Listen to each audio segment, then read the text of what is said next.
Hello and welcome. This is Chrisanne, and I'm coming at you from Elemental Energies with Chrisanne. Today, we are going to be making some... Oh, let me put my light on. Oh, my light is on. Hold on. Let me adjust my light. There we go. Today, we're going to be making some... In this case, it's memorial jewelry.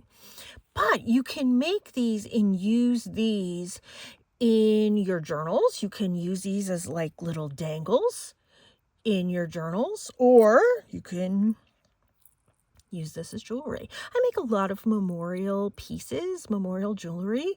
I'm a medium. I speak to the dead. So it's kind of natural that I do a lot of sort of memorial pieces.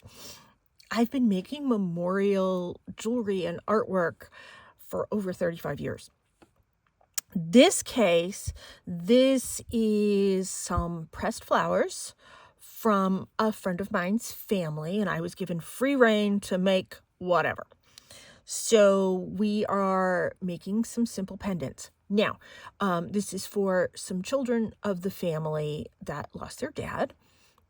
So some of the kids are female, some of the kids are male. Not everybody wants to wear the piece. So I'm making this so it can also hang as a Christmas ornament, or if you put a ribbon through it, you can also like hang it in the bedroom on a picture frame or something like that.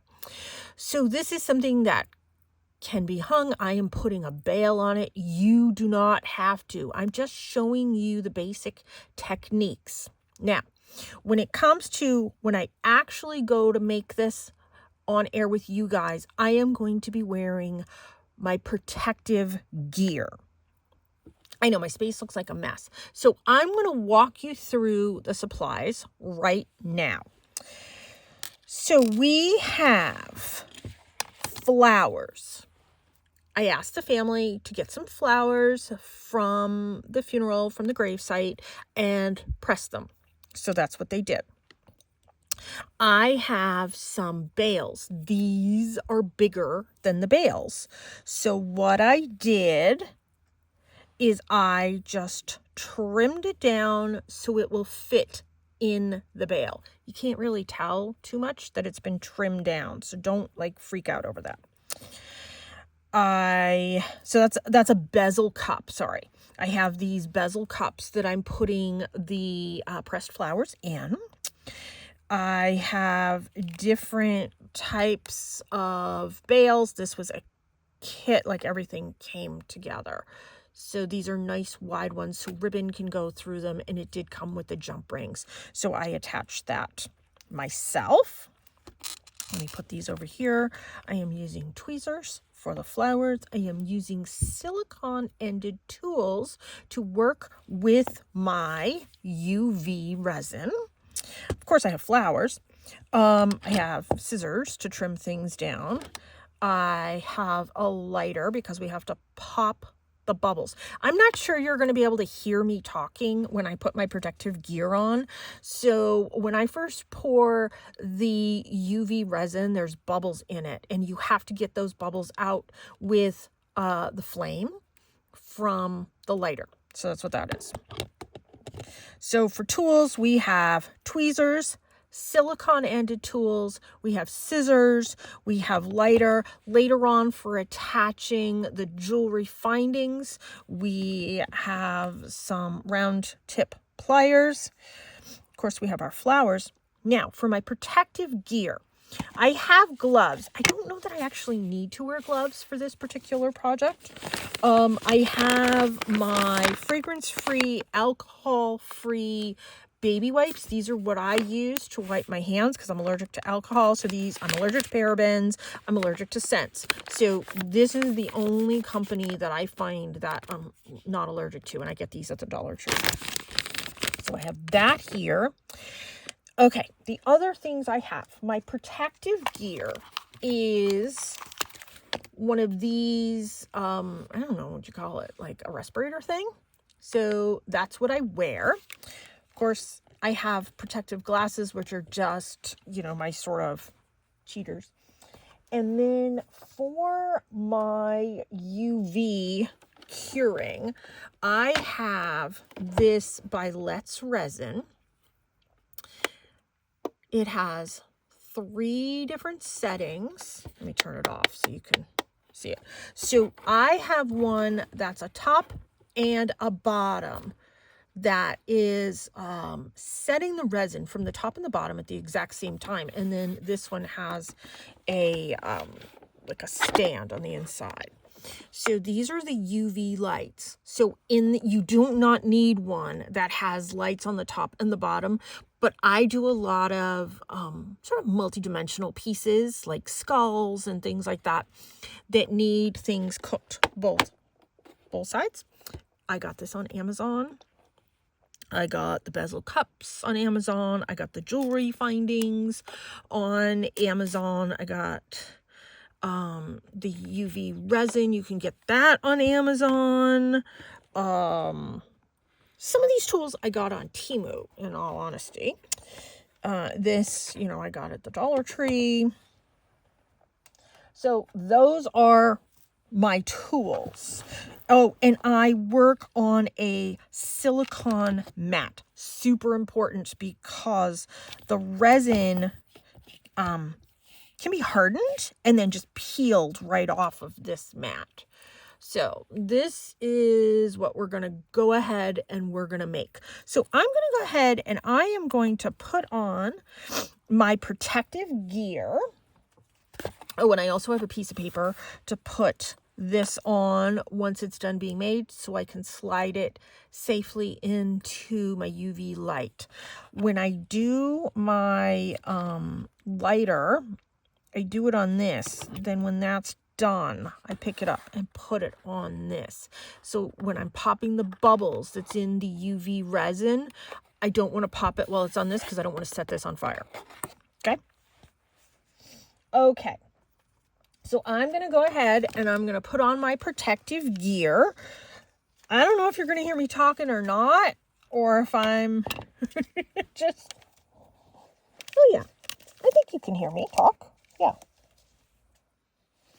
So this has multiple closures that I have to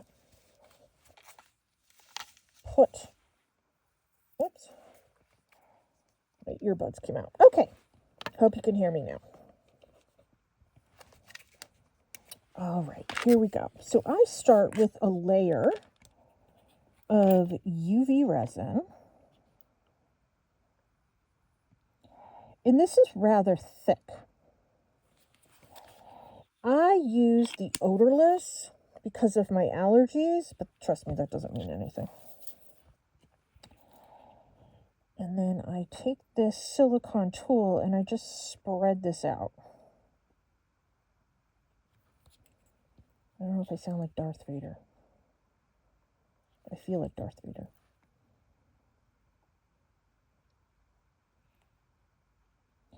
Now you can see there's a lot of micro bubbles.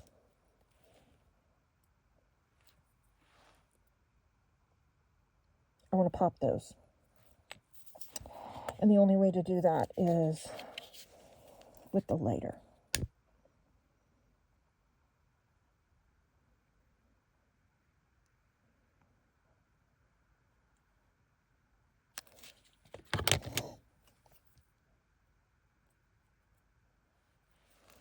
That's hot, so I'm not going to really be able to hold it up.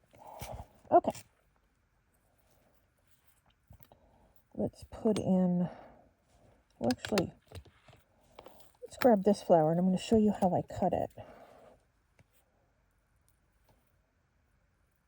I mean, I just come in and just trim it.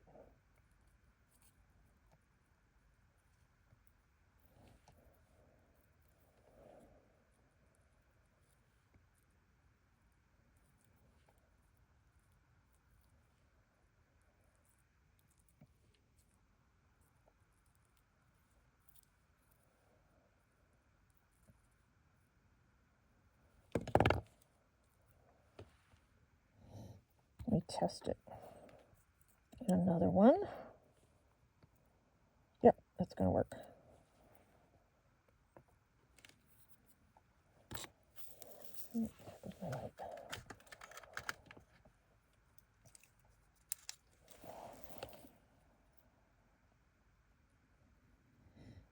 I'm just tapping this down with my silicone tool.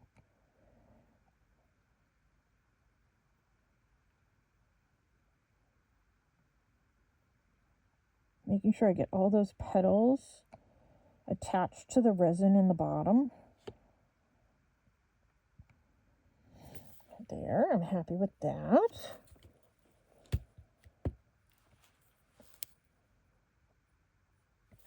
And now it needs a layer on the top.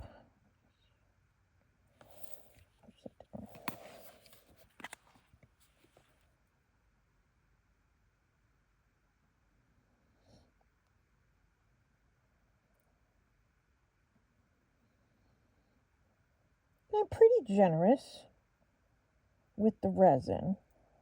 You can always come in and add more. And then I just bring it right to the edge of the bezel cup.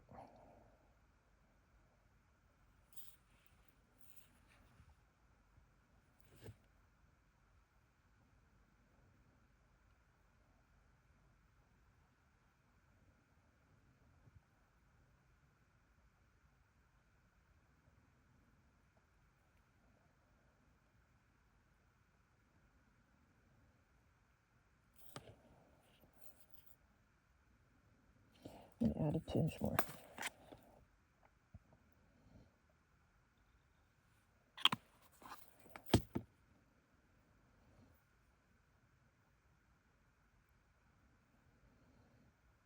When you're working in a bezel cup, it's so much easier than if you're working in a mold, because I don't have to worry about edges or anything like that.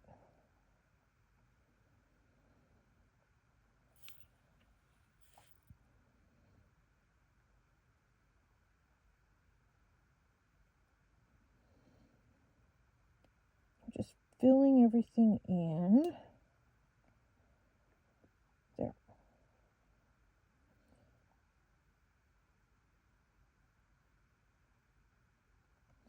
I believe that's fully filled in. You know, I could sometimes see it better when I come in and I light it with this, because it brings in a little more light. And there, it's there's not really many bubbles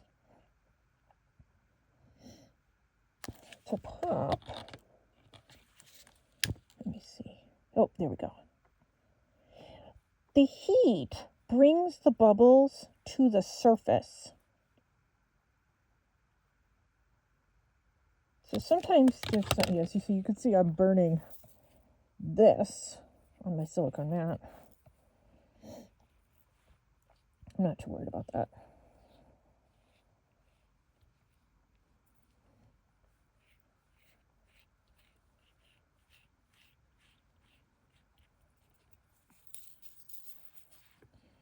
And then let me just come in, double check. Okay, I am good with that. I'll grab my piece of paper. So that's what we have.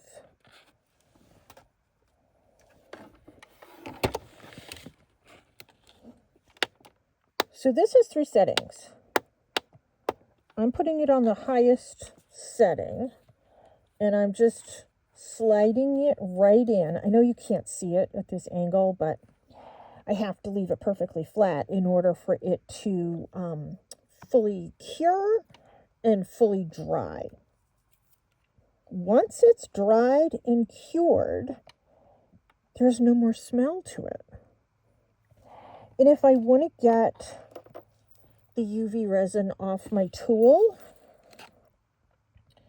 I pop it in here.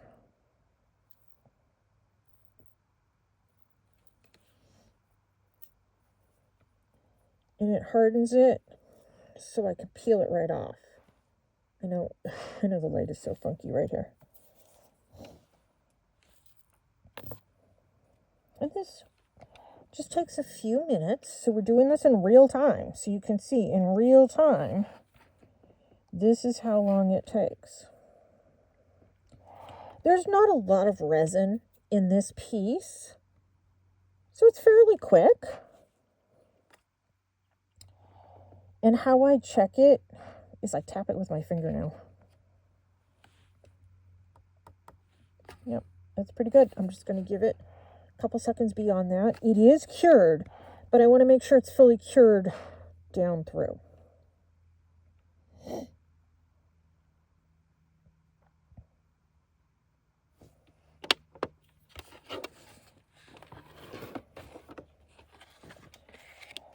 Okay, now I'm going to take all my gear off, so bear with me.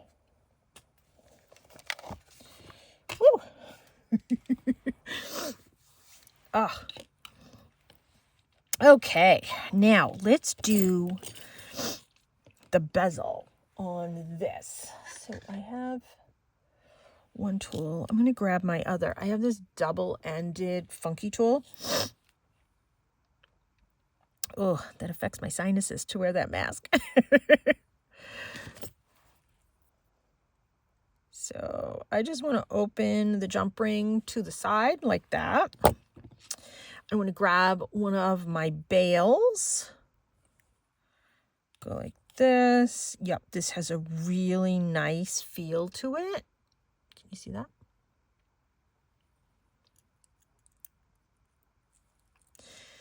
And this will be a keepsake that they can remember their dad.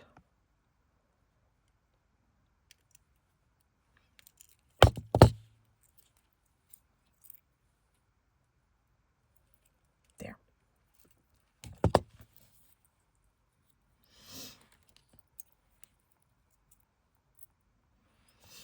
So I have 2 more to make.